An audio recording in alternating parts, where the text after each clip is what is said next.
Hello నమస్తే welcome to our channel. ఈ రోజు కూడా ఒక ఫిల్మీ అప్డేట్ తో మేము ముందుకు వచ్చాను. ఈ రోజు నాతో పాటు ప్రముఖ సీనియర్ జర్నలిస్ట్ జగదేవ్ గారు నాతో పాటు ఉన్నారు. సార్ తో మాట్లాడదాం. నమస్తే సార్. సార్, నేను ముందుగా చాలా రోజుల నుంచి ఒక కాస్టింగ్ కోచ్ అంశం మీద చాలా వార్తలు వస్తున్నాయి, చాలా మంది చాలా రకాలుగా మాట్లాడుతూ ఉన్నారు. బట్ నేను నా పాయింట్ ఆఫ్ వ్యూలో కూడా ఒక క్వశ్చన్ అడుగుదాం అనుకుంటున్నాను. అంటే అవకాశాలు రావాలి అంటే కమిట్మెంట్స్ ఇవ్వాల్సిందేనా? అంటే కమిట్మెంట్స్ ఇస్తేనే ఆఫర్స్ వస్తాయా? అండ్ కాస్టింగ్ కోచ్ అనేది నిజంగా ఉందా సినిమా ఇండస్ట్రీలో లేదా? అండ్ మలయాళ నటి కావచ్చు, ఇంతకు ముందు చాలా మంది హీరోయిన్స్ కావచ్చు, చాలా వాళ్ళకి జరిగిన ఇన్సిడెంట్స్ కూడా చాలా మంది షేర్ చేసుకోవడం జరిగింది. సో నా పాయింట్ ఆఫ్ వ్యూలో ఏంటంటే అసలు నిజంగా ఉందా లేదా? కాస్టింగ్ కౌచ్ లేని స్ట్రీమ్ ఏముంది చెప్పండి. ఈ ప్రతి దీంట్లో కూడా ఒక సెక్టార్లో కూడా ఉన్నాయమ్మా. కాకపోతే ఇది రంగుల ప్రపంచం అవ్వడం వల్ల అందరికీ ఇది ఒక యాంగ్జైటీ. అవును కదా, పైపెచ్చు అమ్మాయిలు హీరోయిన్లుగా చేసేవాళ్ళు కురచ డ్రెస్సులు వేసుకోవడము, లేదంటే గ్లామరస్ ఫీల్డ్ కాబట్టి కొంచెం అందాలు ఆరబోతా ఇలాంటివి ఉంటాయి. కాబట్టి చూసేవాడు కూడా నువ్వు అక్కడ అంటే యాక్టింగ్గా చేస్తున్నావు కదా, ఒక ముద్దు సీను ఏదో సంథింగ్, ఇక్కడ రియల్గా నాతో కూడా చేయొచ్చు కదా అనే కోణంలోనే ఉంటాడు వీడు. మీకు అక్కడ అంటే అయితే మొన్న చిరంజీవి గారు మాట్లాడిన దాంట్లో తప్పులేదు. ఎందుకంటే అట్లాంటివి ఆయనకి తెలిసి ఉండొచ్చు. కాకపోతే చెడు ఎప్పుడు బయట పడకూడదు అనకూడదు. ఇప్పుడు ప్రతి కంపెనీలో మేనేజ్మెంట్ వ్యవహారంలో కానీ కంపెనీలో కానీ లొకలొకలు ఉంటాయి. అంత మాత్రాన కంపెనీని బ్యాడ్ చేసుకోకూడదు.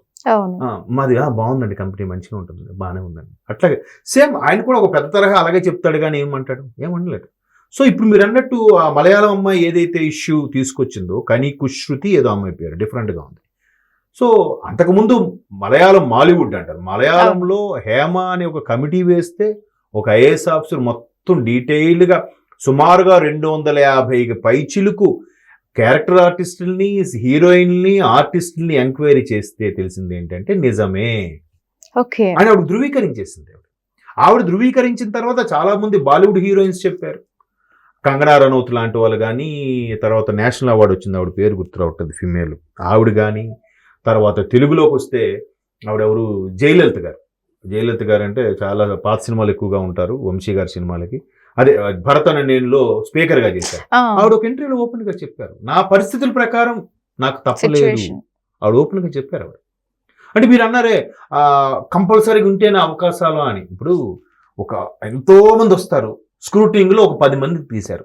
ఆ 10 మంది extraordinary talent, dance performance, acting, అందగత్తెలు అన్నీ ఉంటుండగా ఆ 10 మందిలో పర్టికులర్గా ఆ వ్యక్తికి ఎలా ఇవ్వాలని ఉంటుంది, అక్కడ వీడు రాయేస్తాడనమాట. అంటే నేను అది కానీ చెప్పలేను. అలాగని అందరూ ఉంటారని కాదు. ఈవెన్ టాప్ మోస్ట్ హీరోయిన్లు కూడా, పేర్లు అనవసరం, కెరీర్ స్టార్టింగ్లో వాళ్ళ ఇబ్బందులు పడ్డారు. వాళ్ళు ఆ తర్వాత అప్పటి పాత వార్తల్లో ఫలానా ఒక జర్నలిస్ట్కి, లేదంటే ఒక దగ్గర ఒక కుర్రాల మూకకి వాళ్ళు దొరికిపోయారు కారుల్లో, లేదంటే ఫలానా గెస్ట్ హౌస్లో దొరికిపోయారు వార్తలు కూడా వచ్చాయి. తర్వాత అది అలాగా ఒక స్టేజ్కి వచ్చాక ఇంకా అలా ఉండదు. మన తెలుగులో కూడా ఒక దర్శకుడు ఒక టాప్ హీరోయిన్తో ఉన్నాయని చాలా వాడి రోమర్సా వాస్తవం తెలియదు. కానీ చాలా మంది ఏమంటారు, నిప్పు లేనిదే పొగరాదు అంటారు. ఎగ్జాక్ట్లీ. బట్ అలా లేకుండా కష్టపడి వచ్చే వాళ్ళు ఉన్నారు, చాలా అద్దుగా ఉన్నారు. ఇప్పుడు ఇద్దరు శ్రీలీల ఉన్నారు, సాయి పల్లవి ఉన్నారు. ఇద్దరు extraordinary performance, extraordinary dancers. Sreeleela glamour పాత్ర కూడా చేస్తారు, బట్ సాయి పల్లవి చేయరు, ఆవిడ అదే ఉంటారు. ఈవిడికి అవకాశాలు వస్తున్నాయి, ఆవిడికి వస్తున్నాయి. అలాగని అందరికీ అవుతుందా? అందరికీ అదే జాతకం ఉంటుందా? అందరిది అదే అదృష్టం ఉంటుందా? వాళ్ళకి ఎదురు తారసపడే మనుషులు బట్టి కూడా ఉండొచ్చు, వాళ్ళకి వచ్చే అవకాశాలు బట్టి ఉండొచ్చు, వాళ్ళకి ఎదురయ్యే మనుషులు బట్టి ఉండొచ్చు. కొంతమంది అదేం లేదు, నాకు సినిమా, ఓన్లీ సినిమా, నాకు సినిమా కావాలి అని పెట్టుకుంటే నా కెరీర్ పోతుంది అనుకునే దర్శకులు, నిర్మాతలు, కెమెరామెన్లు చాలామంది ఉన్నారు. కొంతమంది అలాగా ఆలోచించే వాళ్ళు, పెళ్ళిళ్ళు చేసుకునే వాళ్ళు కూడా ఉన్నారుగా. దానికి మనం ఏం చెప్తాం? ప్రతి రంగంలో కూడా ఉన్నాయమ్మా.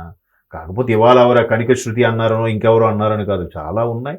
కాకపోతే కానీ కాస్టింగ్ కోచ్ అనేది నాట్ ఓన్లీ సినిమా ఇండస్ట్రీ, ఎక్కడైనా ఏ రంగంలో అయినా బాధపడుతున్నారు అనేది అయితే ఉన్నాయి. కొంతమంది యాజిటేషన్ తీసుకొచ్చి వాళ్ళకి బయటకు వచ్చేసిన వాళ్ళు ఉన్నారు, కొంతమంది సరైన అవసరం కొద్దీ కాంప్రమైజ్ అయిన వాళ్ళు ఉన్నారు.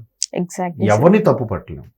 కానీ అన్ని సినిమాలు ఒకేలా ఉండవు అన్నట్టుగానే అందరూ ఒకేలా కూడా ఉండరు. Thank you so much sir.